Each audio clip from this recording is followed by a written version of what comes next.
venues could be out of business by the end of the year because of the impact of coronavirus. That warning comes from the Association of British Wedding Businesses, which is calling on the government to review its 30-person limit. They claim unless changes are made before October, an industry that makes dreams come true could become a nightmare. Here's our correspondent, Rhiannon Mills. They're used to hosting the happiest of occasions, but where there should have been first dances and bouquets being thrown, COVID-19 has left many wedding venues eerily quiet. The government's last-minute decision not to allow wedding receptions from this weekend is another blow for the industry and again puts couples' important wedding budgets further at risk. With no further support from government, we estimate, and we told government this as far back as June, that by November, 35% of the venues might fail, and about 300 million of advance payments by couples will be at risk.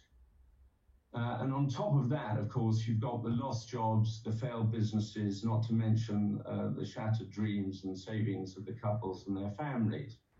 The wedding industry is worth £10 billion and supports 500,000 jobs.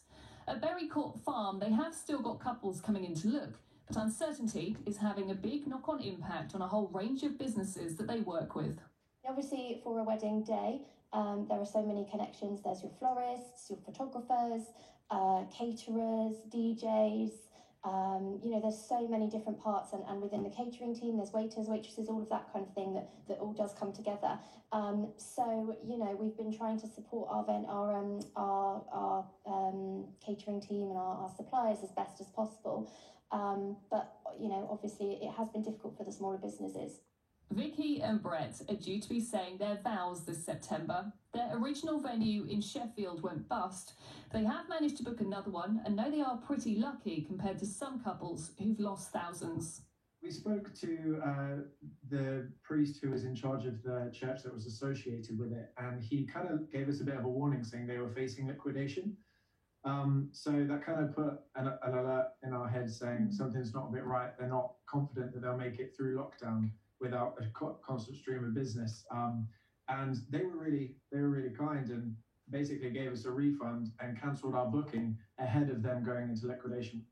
A few weeks ago, we joined Fiona and Chris, still able to get married, but their big day much smaller than planned.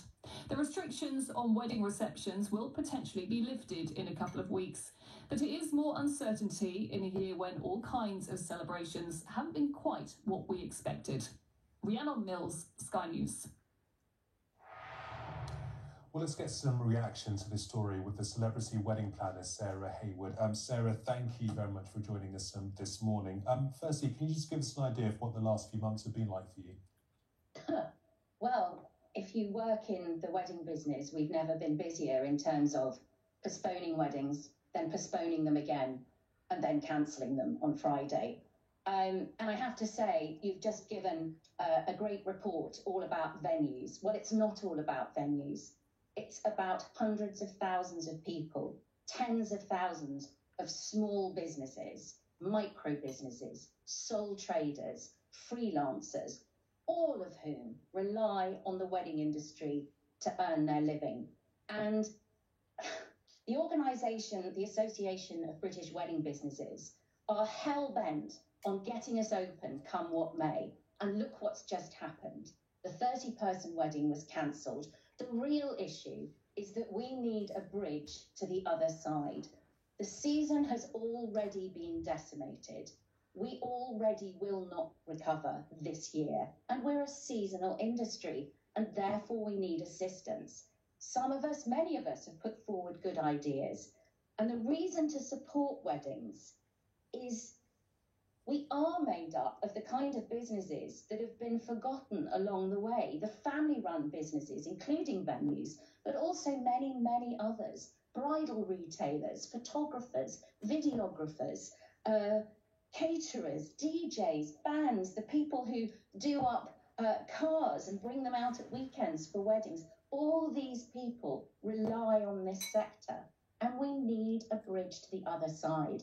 None of us want to be super spreaders of this virus.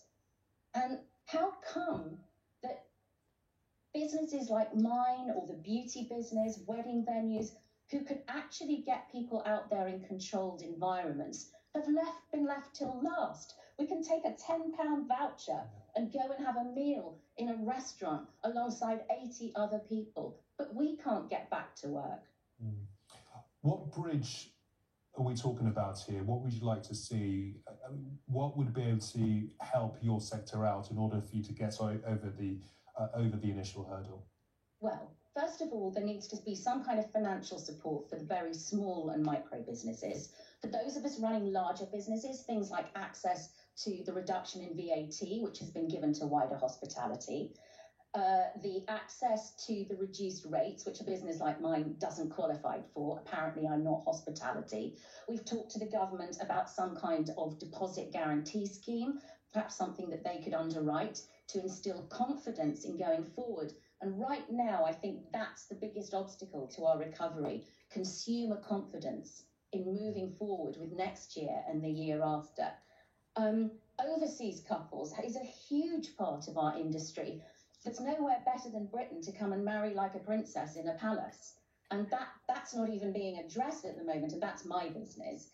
And as I say, we've all but lost this year. So we need to start engaging in a conversation which isn't just about get us open, come what may. It's about surviving to the other side. And, you know, it's not just the business aspect that we're talking about here. It's the heartbreak for couples and the heartbreak for people like you. You know, you go into this business to put smiles on people's faces. It is the happiest days, or supposed to be the happiest day of their life. It is. And another reason that we are special, if I may use that word, is how many other sectors have got the kind of consumer support that we have. 2 or 3 weeks ago, we started a hashtag, What About Weddings, which you kindly noticed had gained a lot of traction. Half the people talking about us are our clients. They know that we don't go into this just to make a fast buck. If you work in weddings, you know, you're prepared to sit and listen to all kinds of discussions that you don't have in your ordinary everyday life, like the colour of table napkins. Now it's moved on to just basically giving people support. But what about us? We've had 5 months of having to tell our clients, we're with you, don't worry, whatever we have to do, we'll get to the other side. How many other sectors have that support from their customers? And how long can this support last if government don't give us a clear roadmap and engage with us on how to get to the other side?